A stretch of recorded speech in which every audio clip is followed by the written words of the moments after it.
मोहतरम ख़वातीन और हज़रात, अस्सलाम वालेकुम। मैं उम्मीद करता हूँ कि आप और आपके घर वाले खैरियत से होंगे। आज हम आपको पढ़ाएंगे क्लाइमेट चेंज के बारे में। हम आपको उसके कॉजेज़ एंड इफ़ेक्ट्स को पढ़ाएंगे। तो इस लेक्चर के अंदर आपको कॉजेज़ एंड इफ़ेक्ट्स पढ़ाए जाएंगे क्लाइमेट चेंज के। लेकिन एक इम्पॉर्टेंट बात कि हमने तकरीबन 1 साल हो गया है क्लाइमेट चेंज के ऊपर पूरा एक डॉक्यूमेंट्री लेक्चर बनाया हुआ है, तो वो आप हमारे चैनल में जाकर उसको देख सकते हैं और क्लाइमेट चेंज को तफसील के साथ इन डिटेल अच्छे तरीके से समझ सकते हैं, जिसमें आपको डिटेल से पहले बताया गया है अर्थ की जियोग्राफ़ी के बारे में, फिर क्लाइमेट क्या होता है उसके बारे में बताया गया है, फिर अर्थ के अंदर कौन कौन से मुख्तलिफ़ किस्म के क्लाइमेट पाए जाते हैं उनके बारे में बताया गया है। और उन्हीं क्लाइमेट और वेदरिंग पैटर्न का जो चेंज है वो क्लाइमेट चेंज होता है, वो सब कुछ आपको बताया गया है। लेकिन इस लेक्चर के अंदर आज हम आपको सिर्फ क्लाइमेट चेंज का बेसिक इंट्रोडक्शन देंगे, उसके कॉजेज़ एंड इफ़ेक्ट्स बताएंगे। हम उम्मीद करते हैं कि आपको हमारी ये मेहनत पसंद आती होगी। तो चैनल पर बार बार आने के लिए और वीडियोस देखने के लिए आप सभी लोगों का बहुत बहुत शुक्रिया। तो बात है इंडस्ट्रियल रेवोल्यूशन की, जो कि शुरू हुई थी यूरोप और अमेरिका में। ये 18वीं और 19वीं सदी का बहुत ही बड़ा कारनामा था कि जो तिजारत थी और जो मईशत थी वो ट्रांसफ़ॉर्म हुई थी, उसके अंदर तब्दीली आई थी और जो चीज़ें हैं उनको बड़े पैमाने पर बनाना और सस्ते बनाना और हर एक के लिए अवेलेबल कर देना, ये एक बहुत ही बड़ी बात थी। और ये हुआ था इंडस्ट्रियल रेवोल्यूशन की वजह से। जो इंडस्ट्रियल रेवोल्यूशन है हमारे पास उसी का ही एक रिज़ल्ट है जो कि हमें क्लाइमेट चेंज की सूरत में नज़र आता है, क्योंकि हर चीज़ का एक रिएक्शन होता है। जैसे न्यूटन का लॉ है कि हर एक्शन का एक रिएक्शन है।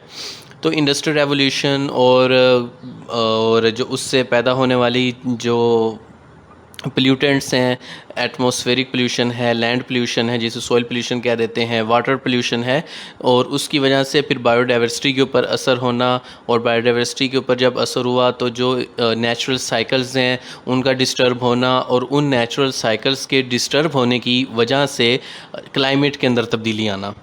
तो ये सारी चीज़ें एक दूसरे के साथ लिंक हैं। अगर आप इनको एक दूसरे के साथ लिंक करके स्टडी करेंगे तो आपको बहुत ही ज़्यादा आसानी रहेगी चीज़ों को समझने में। तो जैसे कि हमारे पास नेचुरल प्रोसेसेस हैं, जैसे कि ज़मीन में से लावा वगैरह फटते हैं, वोल्केनिक इरप्शन होती हैं, ये भी क्लाइमेट के अंदर तब्दीली लेकर आते हैं। लेकिन ये नेचुरल प्रोसेसेस हैं। लेकिन जो एंथ्रोपोजेनिक हैं, एंथ्रोपोजेनिक का मतलब ये है ह्यूमन एक्टिविटीज़, इंसानी हरकत व सकनात की वजह से होने वाले असरात, उनको एंथ्रोपोजेनिक एक्टिविटीज़ कहते हैं। तो उन्होंने क्या किया है, उन्होंने जो क्लाइमेट चेंज है उसके प्रोसेस को बहुत ही ज़्यादा तेज़ किया है और उसके अंदर बहुत ही ज़्यादा कंट्रीब्यूट किया है, और उससे ग्लोबल वार्मिंग के अंदर भी इजाफ़ा हुआ है। तो अब आपको बेसिक आइडिया हो गया होगा कि जो क्लाइमेट चेंज है इसकी इब्तदा कब हुई थी। इसकी इब्तदा इंडस्ट्रियल रेवोल्यूशन का रिएक्शन है।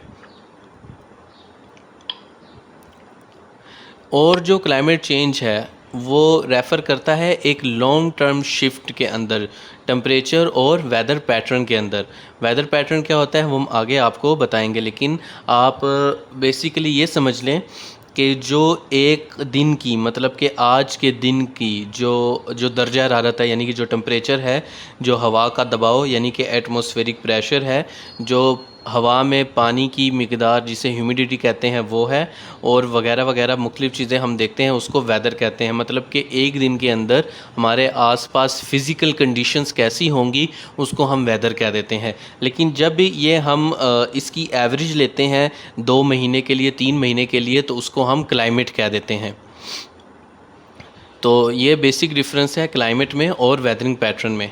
और इसके अलावा आपको यहाँ पे बताया गया है कि सन 1800 से जो ह्यूमन एक्टिविटीज़ हैं उनकी वजह से जो हमारे पास खाम माल है, जिसमें कोयला है, जिसमें तेल है और जिसमें मुख्तलिफ़ गैसेस हैं, उनकी कंजम्पशन में बहुत ही ज़्यादा इजाफा हुआ है। उससे हवा के अंदर मीथेन, कार्बन डाइऑक्साइड जो कि ग्रीन हाउस गैसेस हैं, उनकी तादाद में इजाफा हुआ है, जिन्होंने ग्लोबल वार्मिंग को बहुत ही ज़्यादा उस प्रोसेस को तेज़ किया, और ग्लोबल वार्मिंग के प्रोसेस के तेज़ होने की वजह से जो ग्रीन हाउस इफ़ेक्ट है वो इन्हेंस हो गया। अब ये दोनों इफ़ेक्ट एक दूसरे के साथ मिले और उन्होंने बायोडाइवर्सिटी के ऊपर असर किया, वो इफ़ेक्ट हुई, तो नेचुरल साइकिल डिस्टर्ब होना शुरू हो गए और उसके नतीजे में हमें क्लाइमेट चेंज देखने को मिला। तो आप यहाँ पर इसको समझ सकते हैं। उसके बाद फिर आपको बताया गया है वेदर और क्लाइमेट के अंदर फ़र्क क्या है। जो आपके पास वेदर होता है वो एक शॉर्ट टर्म प्रोसेस है, एक दिन का प्रोसेस होता है कि एक दिन के अंदर फिज़िकल कंडीशंस कैसी रहेंगी। लेकिन जो आपके पास क्लाइमेट है वो एक लॉन्ग टर्म है, और उसके अंदर एक दिन का नहीं, एक महीने का नहीं, बल्कि कई महीनों का वेदरिंग पैटर्न देखा जाता है कि इन माह में, यानी कि इन 3 से 4 महीनों में एवरेज टेम्परेचर यहाँ से यहाँ तक होगा, एवरेज ह्यूमिडिटी इतनी होगी, एवरेज एटमॉस्फेरिक प्रेशर इतना होगा, यानी कि सारा कुछ एक एवरेज अमाउंट के अंदर लिया जाता है फॉर द स्पेसिफिक ईयर और स्पेसिफिक सीज़न। तो उसको हम क्लाइमेट कह देते हैं। तो हम उम्मीद करते हैं कि आपको ये जो फ़र्क है वेदर और क्लाइमेट में, ये समझ आ गया होगा। और क्लाइमेट क्या है? क्लाइमेट है overall average weather at a place over a period of time. मतलब कि जब आपने 3 माह, 6 माह या 1 साल किसी इलाके का एवरेज वेदरिंग कंडीशंस निकालनी, एवरेज फ़िज़िकल कंडीशंस निकालनी, तो उसको हम उस इलाके का क्लाइमेट कह देंगे कि यहाँ पर दर्जा हरारत इतना होता है, यहाँ पर हवा का दबाव इतना होता है, यानी एटमॉस्फेरिक प्रेशर वगैरह वगैरह वगैरह। और जो मेन क्लाइमेट हैं वो हमारे पास ट्रॉपिकल है, ड्राई है, टेम्परेट है, कॉन्टिनेंटल है और पोलर है। आप यहाँ पर उनको देख सकते हैं। जो हमारा डॉक्यूमेंट्री लेक्चर था उसके अंदर हमने ये सारी चीज़ें अच्छे तरीके से तफसील के साथ पढ़ाई हुई हैं। अगर आप वो देख लेंगे तो आपके सारे मसले मसाइल हल हो जाएंगे। इसके बाद फिर आपको इफ़ेक्ट्स बताए गए हैं क्लाइमेट चेंज के। तो सबसे पहला ये है कि इससे सी लेवल राइज़ कर जाता है और जो जज़ीरे हैं वो डूबना शुरू हो रहे हैं। और इसके अलावा जो हमारा जो क्लाइमेट है वो बहुत ज़्यादा इंटेंस हो रहा है। गर्मी है तो बहुत गर्मी होगी, सर्दी है तो बहुत ज़्यादा सर्दी पड़ रही है, बारिश है तो रुकने का नाम ही नहीं ले रही है, और उससे जानदारों की ज़िंदगियाँ बर्बाद हो रही हैं। यानी कि या तो बारिश हो रही है तो सैलाब आ रहा है, और अगर नहीं आ रही तो कहत पड़ रहे हैं। इस तरह के हालात वाक़यात हो रहे हैं क्लाइमेट चेंज की वजह से। और इसके अलावा हमारा जो प्लैनेट अर्थ है वो बहुत ही ज़्यादा हीट अप हो रहा है और ग्लोबल वार्मिंग काज़ हो रही है। और जो बहुत ही इंटेंस वेदरिंग कंडीशन है उनकी वजह से बहुत सारे जानदार ज़िंदा नहीं रह पा रहे और एनिमल एक्सटिंक्शन वगैरह हो रही है। इसके अलावा जो फॉरेस्ट फायर है उनके अंदर बहुत ही ज़्यादा इजाफा होता चला जा रहा है। जैसे कि कॉन्टिनेंट अमेरिका के अंदर और ऑस्ट्रेलिया के अंदर पिछले 2 से 3 सालों में बहुत ही ख़तरनाक आग लगी हैं, जिसकी वजह से लाखों जानदार और जानवर अपनी ज़िंदगी खो चुके हैं। और ये क्यों हो रहा है? ये क्लाइमेट चेंज की वजह से हो रहा है। इसके अलावा मोर एंड वर्स स्टॉर्म्स हैं, यानी कि पहले जो तूफ़ान आते थे वो इतनी ज़्यादा शिद्दत के नहीं होते थे, लेकिन अब जो तूफ़ान है, बारिशें हैं, उनकी शिद्दत, उनकी इंटेंसिटी, शिद्दत यानी कि इंटेंसिटी में बहुत ही ज़्यादा इजाफा हो चुका है। और ये तो हमें पता ही है कि टेम्परेचर राइज़ कर रहा है, ग्लोबल वार्मिंग हो रही है, और इन तमाम चीज़ों की वजह से मईशत का भी नुकसान हो रहा है। मिसाल के तौर पर एक जगह एक फैक्ट्री लगाई गई है, उस जगह की फ़िज़िकल कंडीशंस को देखते हुए। फ़िज़िकल कंडीशंस का मतलब ये है वेदर, कि वहाँ पर वेदर कैसा होता है, और अगर लॉन्ग टर्म की बात की जाए तो वहाँ पर क्लाइमेट कैसा होता है। अब वो फैक्ट्री उस एरिया में इसलिए लगाई गई थी कि वो एरिया उसके लिए मौजूद था, उसके लिए अच्छा था, लेकिन क्लाइमेट चेंज की वजह से वहाँ का क्लाइमेट तब्दील होना शुरू हो गया। अब उस फैक्ट्री के ऊपर इम्पैक्ट पड़ा, अब वो अपनी प्रोडक्शन नहीं कर सकती, असम्बली जो है उसकी टूट गई, उसकी सप्लाई चेन टूट गई, और फिर पूरी दुनिया ने उसका इम्पैक्ट देखा। इसकी मिसाल आप ऐसे भी ले सकते हैं कि एक जगह है जो कि खेती बाड़ी के लिए बहुत ही ज़्यादा अच्छी है, अब क्लाइमेट चेंज की वजह से वहाँ पर साल 1.5 साल से बारिश ही नहीं हुई, तो अब वहाँ पर कहत आ गया है। अब वहाँ पर कोई खेती बाड़ी नहीं हुई, और वो इलाका जिन जिन इलाकों को सब्ज़ियाँ, फ्रूट और मुख्तलिफ़ अजनास वगैरह फ़राहम करता था, अब वो नहीं कर पा रहा। अब वो नहीं कर पा रहा तो वहाँ खुद भी कहत है, और जहाँ जहाँ वो सप्लाई करता था वहाँ पर भी शॉर्टेज ऑफ फूड हो चुकी है। और ये जो सप्लाई चेन मुतासिर हुई है, ये एक छोटे एरिया में नहीं रहती, क्योंकि हर मुल्क दूसरे मुल्क के साथ आज कनेक्टेड है ग्लोबलाइजेशन की वजह से। तो इस वजह से हर पूरी दुनिया के ऊपर इसके असरात देखने को मिलते हैं। आप इसकी मिसाल यूक्रेन वार से ले सकते हैं कि यूक्रेन की जंग की वजह से तेल के ऊपर इम्पैक्ट पड़ा, अजनास के ऊपर जो वीट बास्केट है यूक्रेन को कहा जाता है उसके ऊपर इम्पैक्ट पड़ा, और उसका जो फिर इम्पैक्ट है वो पूरी दुनिया ने महसूस किया, उसके शॉक्स को एब्जॉर्ब किया। तो अब आप देख सकते हैं कि क्लाइमेट चेंज कितना बड़ा मसला है। यहाँ पर आपको दिखाया गया है कि सन 2022 के अंदर 0.89 डिग्री सेंटीग्रेड इंक्रीज़ कर चुका है, और आप देख सकते हैं कि अब तक सन 1980 से लेकर सन 2020 तक 1 डिग्री सेंटीग्रेड एवरेज इजाफा हो चुका है, और ये बहुत ही ख़तरनाक बात है। और अगर ये 1 से 2 डिग्री और बढ़ गया तो बहुत सारे जानदार ज़िंदा नहीं रह सकेंगे। इसके अलावा आप देख सकते हैं कि हमारा जो अर्थ है, प्लैनेट अर्थ है, वो किस तरह से हीट अप कर रहा है। यानी कि टेम्परेचर कम हो या टेम्परेचर ज़्यादा हो, हर तरफ आपको ये इंटेंसिटी देखने को मिल रही है। अगर कहीं का एवरेज टेम्परेचर 41-42 डिग्री सेंटीग्रेड होता था, तो आज वहाँ का एवरेज टेम्परेचर 43-44 तक चला जाता है, और फील लाइक 49-50 डिग्री सेंटीग्रेड होता है। और अगर कहीं का टेम्परेचर 45 है तो feel like 50 degree centigrade, 51 degree centigrade तक हो जाता है। तो आप यहाँ से अंदाज़ा लगा सकते हैं कि कितनी ज़्यादा मुश्किलात में इंसानियत पड़ चुकी है। आप यहाँ पर देख सकते हैं कि जो कार्बन डाइऑक्साइड की जो कंसंट्रेशन है वो आज 410 से 420 ppm तक पहुँच चुकी है। ppm कहते हैं पार्ट पर मिलियन को। ppm की मिसाल आप यूँ ले लें, मिसाल के तौर पर 10 लाख गंदम के दाने पड़े हुए हैं। उन 10 लाख गंदम के दानों में अगर मैं एक चीनी का दाना, शुगर ग्रेन लाकर रख देता हूँ, तो वो शुगर ग्रेन 1 ppm है उस गंदम में। या फिर आप इसकी मिसाल यूँ ले लें कि 10 मिलियन वाटर मॉलिक्यूल्स हैं। 1 मिलियन यानी कि 10 लाख वाटर मॉलिक्यूल हैं एक बर्तन के अंदर। एक बर्तन के अंदर 10 लाख वाटर मॉलिक्यूल हैं, और उसके अंदर मैं सिर्फ एक पार्टिकल NaCl का डाल देता हूँ और उसको मिक्स कर देता हूँ, तो ये NaCl 1 ppm होगा, यानी कि पार्ट पर मिलियन होगा, मतलब कि 1 मिलियन में सिर्फ एक। तो जो हमारा एटमॉस्फेयर है उसके अंदर 420 ppm तक कार्बन डाइऑक्साइड मौजूद है। यानी कि अगर 1 मिलियन गैसेस के मॉलिक्यूल मौजूद हैं, एटमॉस्फेयर के अंदर गैसेस होती हैं, मिक्सचर ऑफ गैसेस है एटमॉस्फेयर, तो उसके अंदर अगर 1 मिलियन हम हवा लेते हैं, उसकी क्वांटिटी, उसके अंदर मॉलिक्यूल 1 मिलियन है 10 लाख, तो उसके अंदर 420 मॉलिक्यूल CO2 के होंगे, जो कि बहुत ही ज़्यादा क्वांटिटी है, जिसकी वजह से ग्रीन हाउस इफ़ेक्ट जो एंथ्रोपोजेनिक है, जो ह्यूमन एक्टिविटीज़ की वजह से हुआ है, उसमें इजाफ़ा होगा, और ज़्यादा रेज़ अर्थ एब्जॉर्ब करेगा और ज़्यादा नुकसान उठाएगा। तो यहाँ पर आप उसको देख सकते हैं। और ये ग्रीन हाउस गैस है, ये अर्थ के टेम्परेचर को और ज़्यादा बढ़ाएगी, और ज़्यादा हीट को ट्रैप करेगी, और उससे और ज़्यादा ग्लोबल वार्मिंग और उसके बाद फिर क्लाइमेट चेंज देखने को मिलेगा। आप यहाँ पर इसको अच्छे तरीके से देख सकते हैं। और ये बात है दिसंबर 2020 की। दिसंबर 2020 तक हमारे माहौल के अंदर 420 ppm CO2 मॉलिक्यूल मौजूद थे।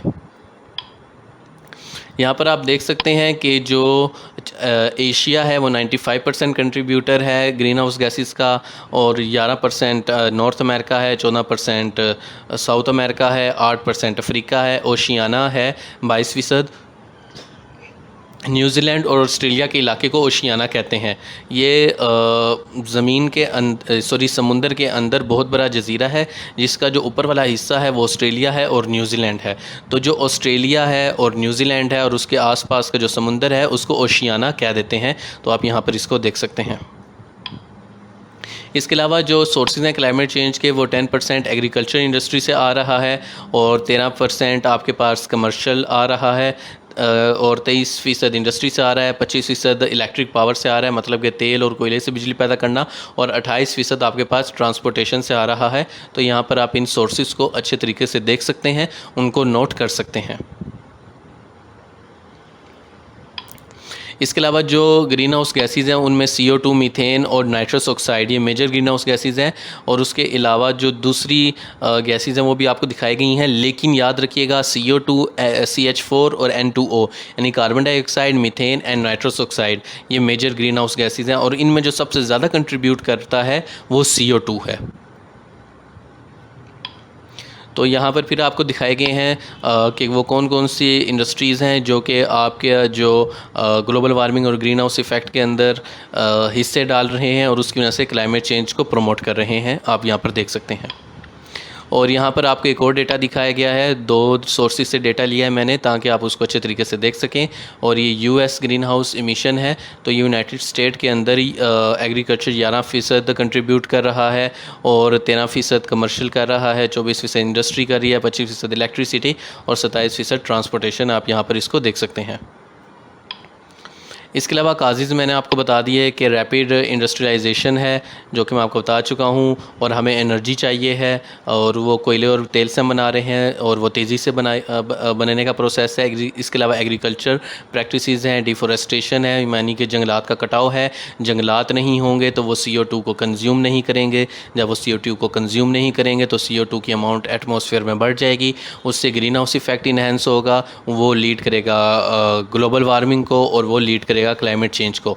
इसके अलावा कंज्यूमर प्रैक्टिसेस हैं, यानी कि हम प्लास्टिक बैग्स वगैरह का इस्तेमाल करते हैं, हमारी जो आदत हैं वो ऐसी हैं, वो क्लाइमेट चेंज को प्रमोट करें। इसके अलावा लाइफ स्टॉक हैं, वहाँ से मीथेन वगैरह निकलती है और वही प्रोसेस होगा जो कि CO2 करती है। फिर ट्रांसपोर्टेशन है, क्योंकि वहाँ से हैवी मेटल्स वगैरह इमिट करते हैं वो, और इसके अलावा कार्बन डाइऑक्साइड इमिट करते हैं और उसकी वजह से चीज़ें वही साइक्लिक प्रोसेस में चलती हैं।